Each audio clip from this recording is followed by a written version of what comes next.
chama a atenção nesse primeiro momento, nessa palavra que nós recebemos da parte de Deus, é exatamente o processo, como as coisas aconteceram, como tudo aconteceu. E a gente vê que alguns conceitos que a gente tinha, quando a gente... Obrigado, diácono.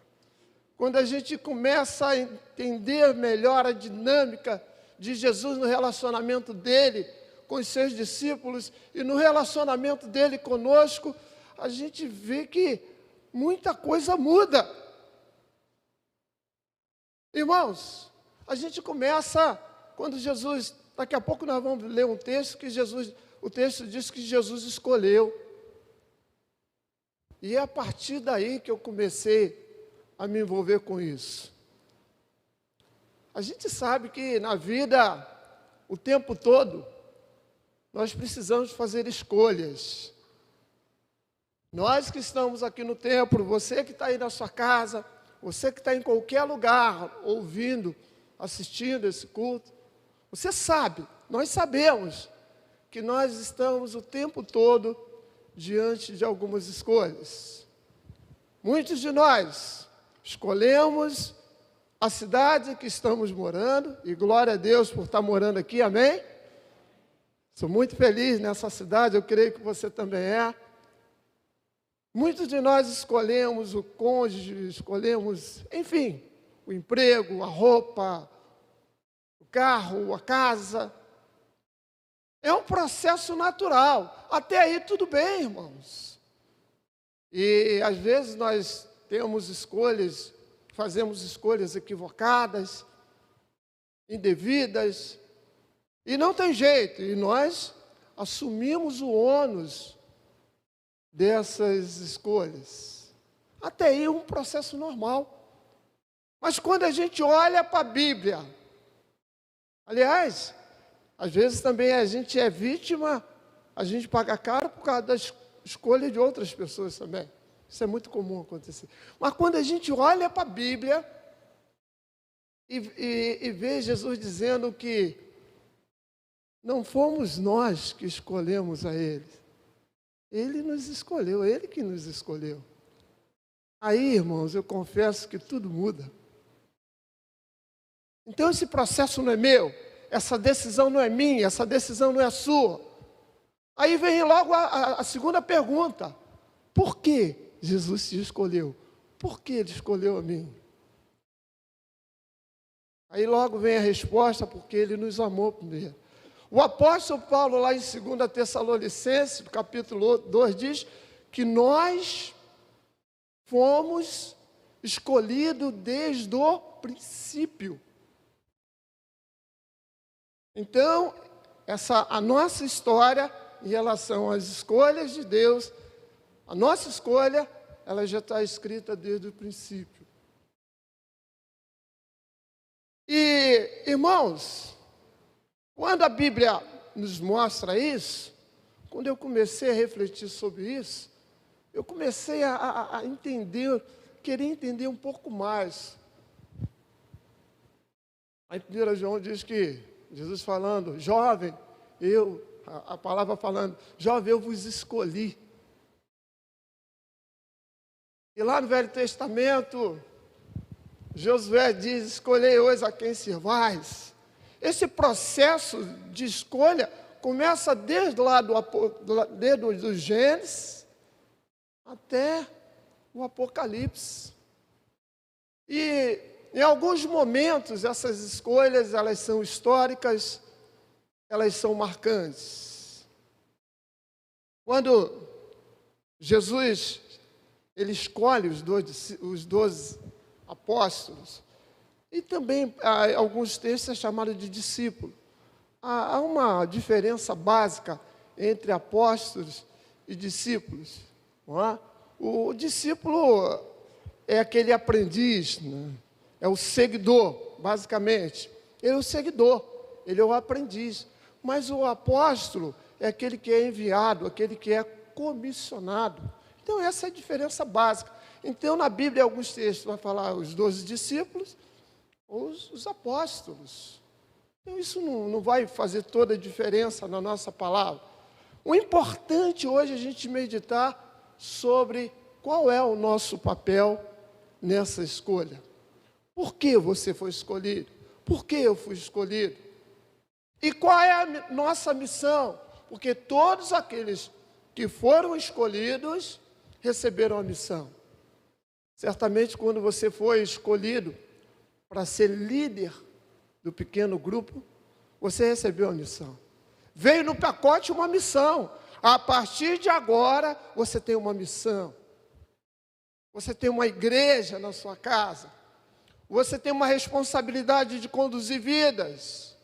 E nós vamos ver uma lista de coisas que, quando a gente recebe uma missão, a gente precisa cumprir. Mas essa missão não é só do líder. Essa missão também é do liderado. Essa missão é daqueles que receberam, que foram escolhidos, como nós fomos. E quando a gente vê a história dos 12, essa comissão, essa escolha dos 12 apóstolos, no primeiro momento eu fiquei querendo saber sobre a característica da chamada de cada um. Como é que foi a chamada de cada um? A mais impressionante é a chamada de Levi, de Mateus. Poxa, e o homem rompeu com tudo, o publicano, ele larga tudo, e ele dá uma festa, ele dá um jantar, e Jesus vai nesse jantar. Tudo isso é impactante. Mas a gente não vai ficar de como aconteceu a escolha. A gente vai tentar caminhar um pouquinho mais além. E chama a nossa atenção o fato da missão. Nós recebemos uma missão. Os discípulos receberam uma missão, depois receberam uma outra. Os discípulos, esses 12, depois nós tivemos outra. Além dos 12, nós destacamos também a figura de Paulo, que era apóstolo. Tem outros que não estão aqui, nesse texto específico de Mateus 10, que nós vamos estar lendo já já, mas eles também receberam uma missão. E quando a gente recebe uma missão, espera-se que essa missão seja cumprida. Quando você recebeu a missão de liderar um grupo, o que todos esperam, o que Deus espera de você, que a sua missão seja cumprida. Então, nessa manhã, inicialmente, a gente quer chamar a sua atenção, de lembrar que você tem uma missão, e essa missão precisa ser cumprida. Eu tenho uma missão, eu preciso cumprir a missão recebida. Independentemente de qualquer variável, de qualquer evento que aconteça, independentemente dessa extensão de pandemia que nós estamos vivendo hoje, nós temos uma missão e precisamos cumprir essa missão. Amém, irmãos? Eu queria convidar os irmãos, vamos abrir lá no livro de Mateus, no capítulo 10.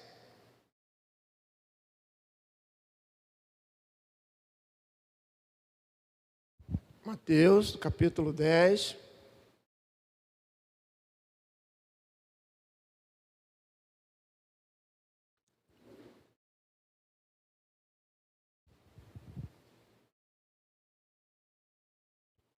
Nós vamos ler alguns versículos separadamente, porque cada versículo que a gente lê, ele vai estar debaixo de um tema. Por exemplo, vamos ler o versículo 1, quer dizer, o capítulo 10. Tendo chamado os 12 discípulos, deu-lhes Jesus autoridade sobre os espíritos imundos, para expelir e para curar toda sorte de doença e de enfermidades. Vamos dar um pulinho lá no versículo 5 agora. E a estes 12 enviou Jesus, dando-lhes as seguintes instruções: não tomeis rumo aos gentios, e nem entreis em cidades de samaritanos, mas, de preferência, procurai as ovelhas perdidas da casa de Israel. E à medida que seguiste, pregai que está próximo o reino dos céus. Versículo 16 e 17. E eu vos envio como ovelha para no meio de lobos. Sede, portanto, prudentes como as serpentes e simples como as pombas. E acautelai-vos dos homens, porque vos entregarão aos tribunais e vos açoitarão nas suas sinagogas. Agora vamos lá para o versículo 24. Aliás, vamos para o versículo 29. Não se vendem 2 pardais por um as, e nenhum deles cairá em terra sem o consentimento do vosso Pai. E quanto a vós outros, até todos os cabelos das suas cabeças, eles estão contados. Não temais, pois bem mais valeis do que muitos pardais. Continuando aí, no versículo 34. Não penseis que eu vim trazer paz na terra. Não vim trazer paz, mas espada. Pois vim causar divisão entre homem e o seu pai, entre filho e sua mãe, entre nora e sogra. E versículo agora, só para a gente finalizar. Versículo 42. Aliás, 40. Só para a gente finalizar o resumo desse capítulo 10. Versículo 40 diz assim: quem vos recebe, recebe a mim. E quem a mim recebe, recebe aquele que me enviou. Quem recebe um profeta, no caráter de profeta, receberá o galardão de profeta. Quem recebe um justo, no caráter do justo, receberá o galardão do justo. Amém, irmãos? Nós fizemos aqui rapidamente um resumo desse capítulo 10. No capítulo 10, o tema inicial, por isso que eu só li o capítulo 10, dizendo, só o primeiro versículo dizendo, a escolha ali se refere à escolha dos 12. Logo depois, no versículo 2, nós temos ali o nome dos 12, inclusive tem Tadeu também, né? Alguns dizem que Tadeu era apelido, né? Mas tem Tadeu. E depois nós começamos a ler, no capítulo 5, a instrução que eles receberam. Então, no versículo 1, nós vemos a escolha, como é que foi o processo. Como é que foi o processo de recrutamento e seleção? E eu posso dizer a vocês que no processo de recrutamento e seleção de Jesus é a base da oração. Porque a palavra diz que Jesus, olha só como início, depois que Jesus passou a noite toda orando, no outro dia, ele escolheu. Aí a gente já começa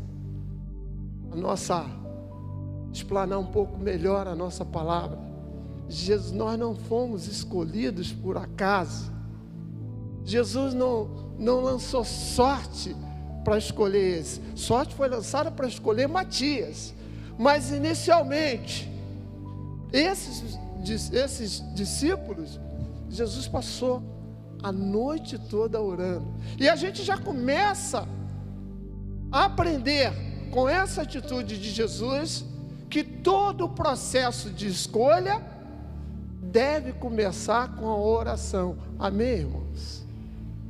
E isso vai nos livrar de tanta dor de cabeça. Isso vai nos livrar de tantos problemas. Porque normalmente quando nós queremos escolher ou precisamos escolher, nós entramos com tudo. A gente escolhe pelos olhos, a gente escolhe pelo coração, a gente escolhe pelo aquilo que a gente vê, pelo aquilo que a gente sente. Dificilmente nós escolhemos a partir da oração. E o próprio Jesus nos dá esse exemplo. Ele passou a noite toda orando. E logo depois, o passo seguinte foi a escolha dos 12. Mas aquele que escolheu, o texto diz que ele também deu instruções. Ele simplesmente não escolheu. Ele treinou. Como é que, na vida real, como é que é um processo seletivo de uma organização? Tem o recrutamento, que é o chamamento. O anúncio da vaga, estamos recrutando. E as pessoas vão até lá. Mas nem todos que vão até lá, eles são selecionados. A Bíblia diz que muitos serão chamados, mas poucos são escolhidos. Nem todos que vão até lá, eles são chamados. Aliás, eles são recrutados, eles são selecionados. Mas Jesus selecionou esses 12. Você pode estar já imaginando, viajando aí um pouquinho na Bíblia e falando assim, mas tinha Judas no meio. Sim, tinha Judas sim. Mas todos eles passaram por esse processo. Todos eles foram lá. E depois Jesus começa a instruir. Jesus não só escolhe e fala assim, agora vocês vão. Não, eles não foram vazios. Eles não foram de qualquer jeito. No versículo 1, do capítulo 10, no primeiro versículo, diz que Jesus deu autoridade. Os discípulos receberam autoridade. E nós também, amém, igreja? Quando Jesus nos chamou, nós também temos autoridade de fazer grandes coisas. A Bíblia diz que nós poderíamos fazer até coisas maiores. Então, nós não saímos de lá. Quando Jesus chama, Jesus não deixa ninguém de mão vazia. E começa a instruir. E deu-lhes, esses 12 enviou, dando-lhes as seguintes instruções. Depois daí nós lemos o verso 16. Além das instruções que Jesus deu, no verso 16 tem as admoestações, as orientações, os conselhos em relação àquilo que eles iriam encontrar pela frente. E esse verso 16 diz, olha, vocês têm que ter cuidado. Eu vos envio como ovelhas no meio de lobos. Olha a orientação de Jesus. E essa orientação, irmãos, ela continua valendo para os dias de hoje. Nós precisamos ter cuidados, porque nós às vezes estamos como ovelha no meio de lobos. Jesus falou assim, olha, acautelai-vos, tenha cuidado, porque os homens vos entregarão nos tribunais. Irmãos, essas orientações são dicas de sucesso que Jesus já tinha dado aos discípulos, que continua valendo para nós. E depois lá no versículo 24, ele começa a estimular, ele começa dizendo que o discípulo não está acima do seu mestre, e nem um servo acima do seu senhor. E ele falou assim, olha, o asse, o que é asse? Você vai, não se compra pardal com asse, pardais com asse. O que é asse? Asse era uma moeda muito simples daquela época. E o próprio Jesus nos estimulando, fala assim, você vale mais. Amém? Nós valemos mais? Amém? Você vale mais do que um pardal. E Jesus falou, olha, todos, fique tranquilo, porque todos os cabelos da sua cabeça, da minha cabeça, eles estão contados, até aqueles que já caíram. Todos eles foram contados. Irmãos, nós vemos aí o líder, Jesus, o nosso líder, nos orientando de como a gente deveria andar nesse mundo tenebroso. Aliás, lembrei daquele livro, Esse Mundo Tenebroso, do Frank Peretti. Um sucesso. E Jesus está ali orientando, falando assim, olha, você vale mais. E no final, lá o verso 40, Jesus fala sobre recompensa. Por que Jesus fala sobre recompensa? Porque uma vez Pedro falou assim para Jesus, Jesus, o Senhor nos chamou, tudo bem, nós vamos encarar essa missão. mas aí, nós largamos uma empresa de pesca, porque os dois irmãos tinham uma empresa de pesca, nós largamos a nossa casa, nós largamos uma família, nós deixamos tudo para trás para poder te servir.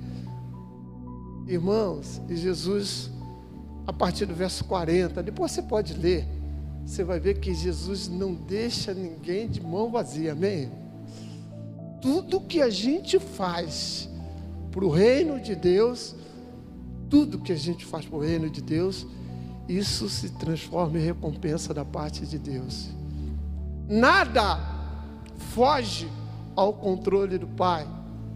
Deus contempla as suas lágrimas, Deus contempla o nosso esforço, Deus contempla a nossa liberalidade de ofertar, Deus contempla a nossa fidelidade de dizimar, Deus contempla a nossa ação. Amém, igreja? Nada, Deus não esquece de nada. Pedro estava preocupado com isso. Espera aí, nós deixamos tudo, afinal de contas, nós deixamos tudo. E Jesus, olha, Jesus começa falando, olha, aquele que receber até um copo d'água, até aquele que dê um copo d'água para o profeta, esse receberá recompensa. Irmãos, e aí a gente sai um pouquinho do texto e começa a pensar das duas missões que os discípulos receberam. Nesse texto aqui, nós vemos os discípulos com a missão de pregar o reino de Deus. Qual era a missão desses discípulos? Eles tinham que pregar o reino de Deus, porque Jesus ainda estava ali com eles. Jesus ainda não havia ressuscitado. Então eles tinham que sair. Eles tinham que sair por aí.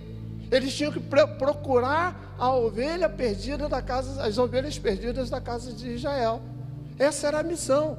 Mas junto com a missão tinha os alertas. Ele falou assim, não leve ouro, em outras palavras, não leve prata. Versículo, abre sua Bíblia aí. Vamos lá no versículo 8. Curai os enfermos, ressuscitar os mortos, purificar leprosos. Versículo 9. Não prover de ouro, nem de prata, nem de cobre, nem de cinto. Não leve alforje para o caminho, não leve túnica, não leve sandália. Ou seja, não se prenda com as coisas desse mundo. Não perca tempo com isso, porque diante de você existe uma missão. E o tempo está se esgotando. Logo depois, Jesus vai para a ressurreição. O tempo era curto. Então não podia, os discípulos eles não podiam se distrair com outras coisas. Eles não podiam se distrair. Essa era a primeira missão deles. Eles precisam pregar o reino dos céus, porque era chegada a hora. E muitas vezes nós estamos nos distraindo com tantas coisinhas desse mundo, que a gente está esquecendo de cumprir a missão que nos foi dada, que é pregar o reino, que é o ide por todo mundo e pregar o evangelho. Por quê? Porque nós estamos impactados com o ouro que é reluzente, nós estamos impressionados com as túnicas, com os alforjes, nós estamos sendo atraídos por algumas coisas, e quando somos atraídos pelas coisas do mundo, perdemos a visão das coisas de Deus. Irmãos, outro fato que chama a atenção nesse texto, esse foi a primeira missão, mas depois Jesus morre, e depois vem a ressurreição. Os mesmos discípulos, exceto Judas, que aí eles não estavam mais juntos, que aí entrou Matias, os mesmos discípulos, eles agora teriam uma nova missão. Depois que Jesus morre e ressuscita, ele aparece lá aos discípulos, em Atos do capítulo 2, surge ali uma nova missão. E qual era a missão desses discípulos agora? Bom, a missão era ser testemunha, era testemunhar. porque eles andaram com o mestre, eles ouviram as instruções da boca do mestre, eles receberam do mestre as orientações, as admoestações, os estímulos, até as promessas de recompensa. Lá atrás, antes da morte de Jesus, eles receberam tudo isso. E depois que Jesus ressuscita e aparece a eles, agora tudo mudou. Agora o papel dele, porque Jesus já era assunto aos céus, o papel deles era dar continuidade. E eles recebem essa missão. Olha que missão, eles iriam estabelecer os fundamentos da igreja. E essa história chega até nós, né? A partir dali, eles que estavam responsáveis de, olha, vamos lá, vamos estabelecer, vamos fazer os escritos apostólicos, vamos sair pelo mundo. E foi exatamente o que eles fizeram, irmãos. É por isso que essa boa nova chegou a nós, amém? Porque aqueles homens cumpriram. Jesus ensinou. Todo líder tem que tirar tempo para poder ensinar. É o que Jesus fez. Não é à toa que os discípulos, quando iam até Jesus, falavam Rabi, quer dizer mestre. Ninguém é chamado de mestre à toa. Mestre é aquele que ensina. Então Jesus ensinou, Jesus mostrou que eles tinham que ter habilidade humana, mas que eles tinham que ter também habilidade técnica, eles tinham que sair, eles tinham que ir. Depois Jesus falou assim, vocês têm que ter habilidade conceitual, vocês precisam saber o que vocês estão fazendo. Onde você quer chegar? O que vocês estão fazendo aqui? Vocês estão pregando o reino de Deus. E depois Jesus valorizou a habilidade de comunicação. E a gente vê Pedro, lá depois de Jesus ressuscitado, os discursos de Pedro, as pregações de Pedro, atraía multidões. Todas essas habilidades foram valorizadas pelo próprio Jesus. Jesus, ele também não se privou de elogiar as pessoas. Jesus elogiava, Jesus perdoava, estendia a mão. Jesus não fazia acepção nem de classe social. Lá atrás a gente vê Jesus indo em lugares que não convencionais, mas Jesus estava lá.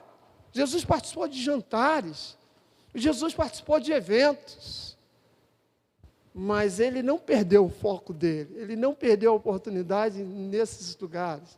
Muitas vezes a gente participa, a gente tem a oportunidade de participar desses lugares, mas nós perdemos o foco.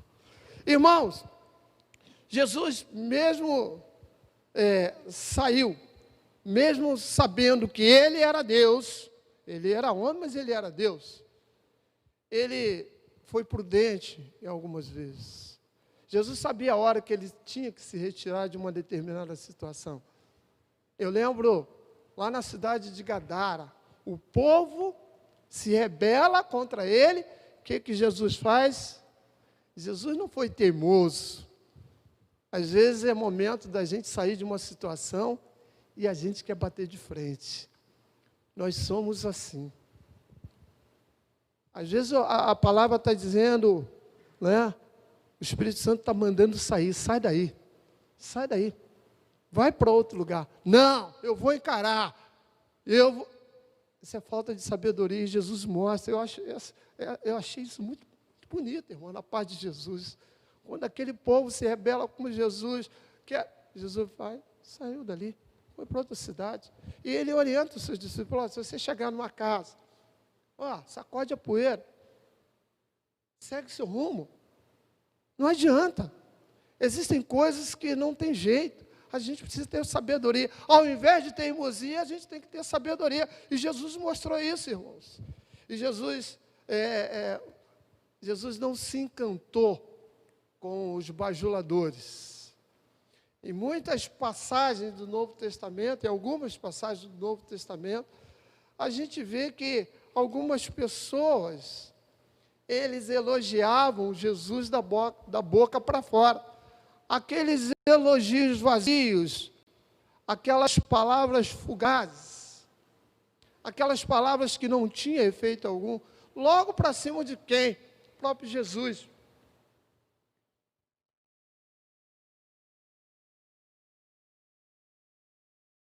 Os irmãos se lembram do jovem rico? Quando ele se aproxima de Jesus, ele começa logo dizendo: bom mestre. Olha que discurso vazio. E Jesus, na mesma hora: o que você me chama de bom? Jesus percebeu que aquele discurso do jovem rico, Jesus percebeu que ele não queria mudança de vida. Ele não queria. Porque quando ele foi confrontado, ele meteu o pé. Ele queria aliar a situação dele a uma conveniência, como muitos de nós acabamos fazendo hoje. A gente quer conveniência. A gente quer se manter em determinada situação, mas sem abrir mão, sem pagar o preço. E aquele jovem chega para Jesus. E outra cena que me lembra das pessoas que chegaram a Jesus com o objetivo de apenas bajulá-lo, de fazer elogios vazios, foram os fariseus. E Jesus fala assim: esse povo me elogia com os lábios. Está lá em Isaías, né? Está em Mateus, está em Isaías. Mas o coração deles, está muito longe de mim. Jesus não aceitava elogios vazios. Então Jesus mostrou que a gente deveria estar atento a essas pessoas que chegam perto de nós, às vezes até como um elogio. Jesus falou: vocês têm que ter cuidado. Jesus não permitiu, irmãos, disputa entre os 12. Muito embora houve algumas tentativas. E a tentativa mais inusitada foi da mãe de... Foi a mãe de quem? De Pedro e de João? Peraí, acho que foi a mãe de Pedro e João. Tiago e João, obrigado. A mãe de Tiago, olha, irmãos. Mãe é mãe, né, irmãos? A mãe de Tiago e João vai até Jesus, fala assim: mestre, vem cá, imaginando, tá, irmão? Só conjecturando aqui. Jesus, eu preciso falar com você. Olha, Jesus, os meus filhos, estão junto aí, estão contigo. Os meus filhos largaram tudo, Jesus. Saíram de casa, o quarto deles está lá, o quarto está arrumado. Eles largaram tudo para te servir. E Jesus, eu só te peço uma coisa. Isso é a mãe deles falando. Dá uma posição de destaque para os dois aí no reino. Jesus repreendeu aquela mulher. Porque Jesus ele não aceitava que essa disputa de posições pudesse atrapalhar o cumprimento da missão. Não houve, ali não tinha melhor ou pior, todos eram iguais. Até Judas, ele tinha o mesmo tratamento. Eu gosto daquela linha que diz que Judas só se perdeu porque ele não teve a capacidade de voltar a Jesus e pedir perdão. Por isso ele se perdeu. Porque Pedro caiu, todos caíram. Pedro é o melhor exemplo. Fez o que fez, foi chamado de demônio, mas ele estava lá. Judas não, Judas se perdeu. Então, irmãos, Jesus, ele tinha essa capacidade. E quase chegando já no final dessa palavra, Jesus mostra que eles não deveriam se preocupar com amanhã. Agora, no finalzinho, quase no finalzinho, fora desse contexto, no capítulo 11, João já estava no cárcere. Esquece agora essa parte aqui dos 12. Tem uma história que me impressiona muito, mexe muito comigo. João já estava no cárcere, tudo estava acontecendo. João envia, lá no capítulo 11, versículo 2, João ouviu no cárcere, falar do sucesso de Jesus, de como tudo estava acontecendo. João manda os seus discípulos lá.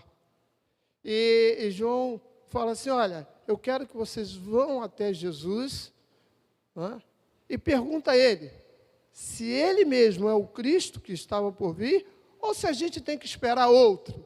Irmãos, essa resposta de Jesus, Essa resposta de Jesus me impressiona.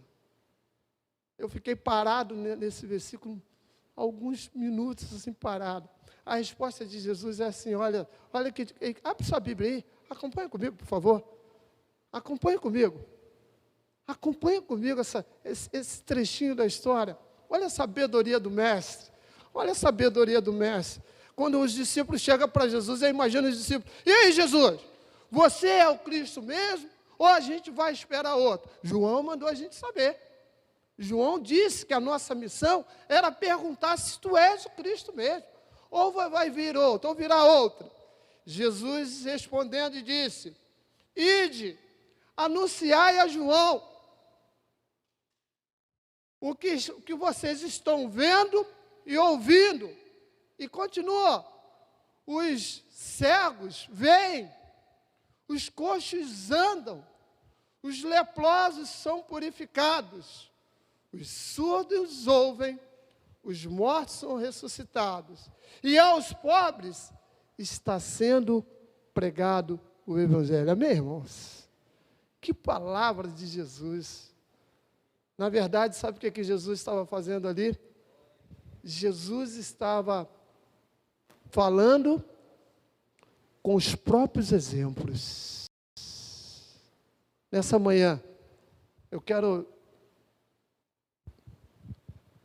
lembrar a você, eu sei que você já sabe disso. Eu sei que a gente está cansado de saber disso, mas não custa nada a gente lembrar.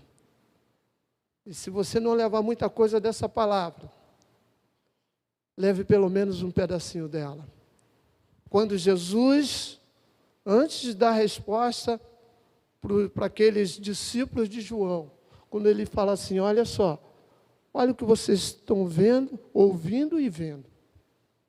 Jesus fala assim, olha, Jesus começa a elencar várias situações. Os cegos, os coxos, os leprosos, os surdos. Jesus está dizendo, e eu quero reproduzir isso.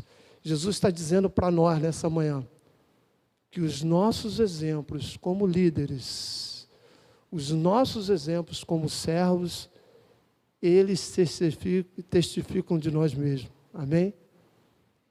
Os nossos exemplos, eles falam mais alto. Isso que Jesus está dizendo. E finalizando essa palavra, o que nós aprendemos com os discípulos? Bom, nós aprendemos que, independente de qualquer coisa, os discípulos, mesmo diante das dificuldades, a gente está vivendo um momento de dificuldade. Nós ainda estamos em meio a uma pandemia. A igreja ainda enfrenta desafios. Os discípulos, eles não pararam. E nós não podemos parar. Amém, igreja? Nós vamos continuar. Os discípulos receberam a missão e continuaram cumprindo a missão. Aprendemos com os discípulos também, que alguns deles caíram, mas tiveram força para se levantar. De repente, se você está vivendo um momento de queda na sua vida espiritual, se você está vivendo um momento de desânimo, se você está vivendo um momento de apatia, eu quero te dizer nessa manhã, na autoridade do nome de Jesus, levanta e anda. Eu lembro que uma vez lá o profeta, Deus falando com o profeta Miqueias, falando para o povo levantar e andar, porque ali não era o descanso daquele povo. Aliás, Miqueias, não Osés, Miqueias. E Deus nessa manhã está te falando, olha, levanta. Ainda não é aqui o local do descanso, continua andando. Você que está paralisado por conta dessa pandemia, nessa manhã receba essa palavra. É tempo de você se levantar. É tempo de você andar, de você caminhar, de você cumprir essa missão.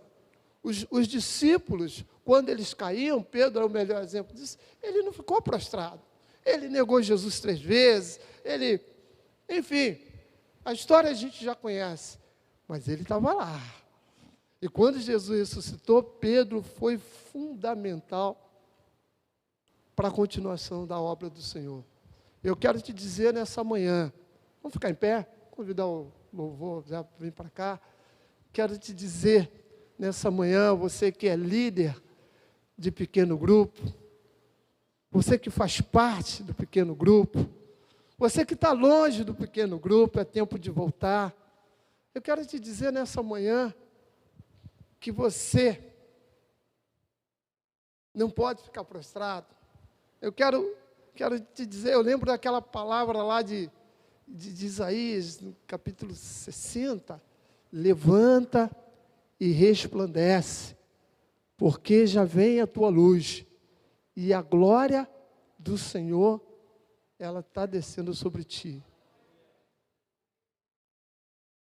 É tempo de se levantar, porque a sua luz está vindo, e a glória do Senhor, ela vai descer sobre ti. Jesus usou aqueles que estavam em pé. Jesus usou aqueles que estavam em pé. Então, se você está caído, se você está desanimado, essa queda pode ser representada pelo desânimo.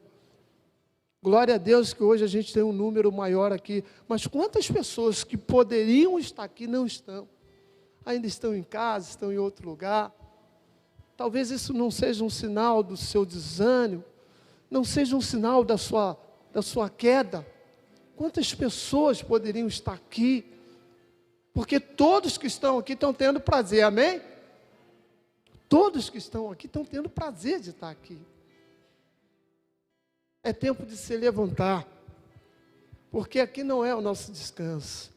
A pandemia, ela vai passar, mas a palavra de Deus, essa nunca vai passar. Irmãos, quais foram as recompensas dos discípulos? E aqui eu encerro em definitivo. Pedro tinha feito aquela pergunta, mas sabe qual era a recompensa dos discípulos? Porque nessa história que foi contada aqui, nós temos o Israel antigo, que quem se destacavam eram os patriarcas. E eles vão estar lá no Apocalipse, recebendo o galardão deles. No novo Israel, quem se destacou foram esses discípulos. E a recompensa deles, que lá no futuro, eles estariam assentados no trono, e com a missão nobre de julgar as 12 tribos. E o que nós aprendemos finalmente com isso? Que Deus nunca nos deixa com a mão vazia. Ele sempre vai recompensar o nosso esforço. Que o Senhor nos abençoe.